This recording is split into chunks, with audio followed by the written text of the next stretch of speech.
We have 5 raised to 3, or also read as 5 cubed. So how can we simplify 5 cubed or 5 raised to 3? So simple lang po. You just have to multiply 5 by itself for 3 times. 3 times kasi 3 po yung exponent ng 5. So here, so 5 times 5 times 5. So 5 times 5 is 25 and times 5 is 125. Ganyan lang po kasimple ang pag-simplify. Next, we have negative 2 raised to 5.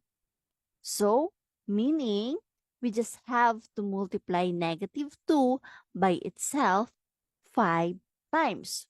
We can write it like this. In this part, so negative 2 times negative 2 becomes positive 4. Kasi negative times negative is positive, right? So we have here positive 4. And positive 4 times negative 2 is negative 8 because positive times negative is negative. And then negative 8 times 2 becomes positive 16 because negative times negative is positive, same sign.